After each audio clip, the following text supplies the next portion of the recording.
Question number 8 છે बतावो કે समबाजु त्रिकोणના બધા જ ખૂણાનો માપ 60 અંશ હોય છે।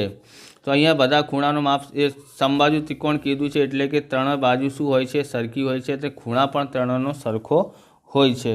તો આપણે લખીએ ત્રિકોણ ABC समबाजु त्रिकोण છે। કયા ત્રિકોણ છે? સમબાજુ ત્રિકોણ છે। એટલા માટે બધી બાજુ કેવી હોય? સરખી હોય છે। AB બરાબર BC અને બરાબર AC। આ ત્રણેય બાજુનો સરવાળો કે શું થાય? ત્રણ બાજુઓ શું હોય છે? સરખી હોય છે।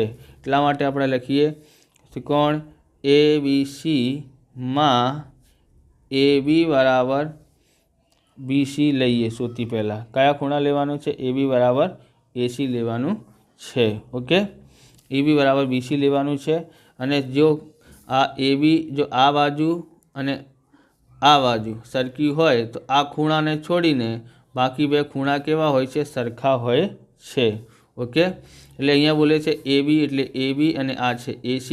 આ AB અને AC જે બાજુ છે એ બંને સરખી હોય તો આ ખૂણા છોડીને બાકી બે ખૂણાઓ સરખા હોય છે। એટલે કે આપણે હવે AB અને AC લખ્યું છે એટલા માટે આ ખૂણા છોડીને બાકી બે ખૂણા લખવાનું છે, એનું નામ B છે અને ખૂણા C એ બંને સરખો છે, એવી રીતે લેવાનું છે। ખૂણા C બરાબર ખૂણા B સરખા છે પ્રમેય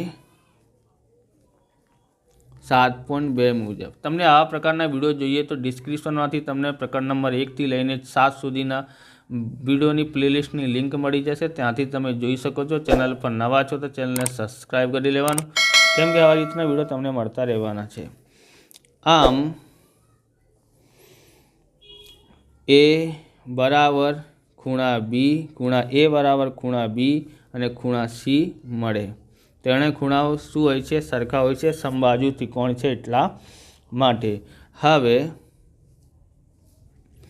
ત્રિકોણ ABC માં ખૂણા A પ્લસ ખૂણા B પ્લસ ખૂણા C બરાબર 180 થાય। ત્રણેય ખૂણાનો સરવાળો શું થાય છે? 80 થાય છે।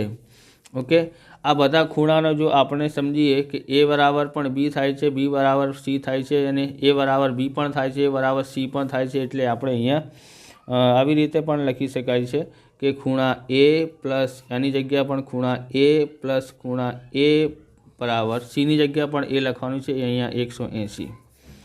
અહીંયા કેટલા થયા? ત્રણ ખૂણા A થયા બરાબર 180।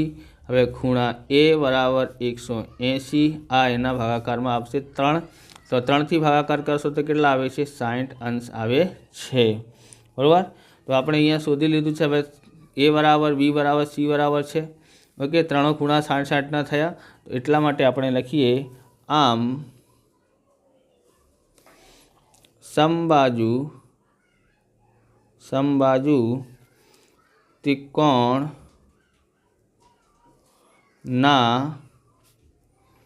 બધા જ ખૂણાના માપ 60 અંશ હોય। આવી રીતે આ વિડીયો પૂરો થાય છે। તમને વિડીયો સારું લાગ્યો તો લાઇક કરવાનું, ચેનલને સબસ્ક્રાઈબ કરવાનું। મળી બીજા વિડીયોમાં। જય હિન્દ, જય ભારત, વંદે માતરમ।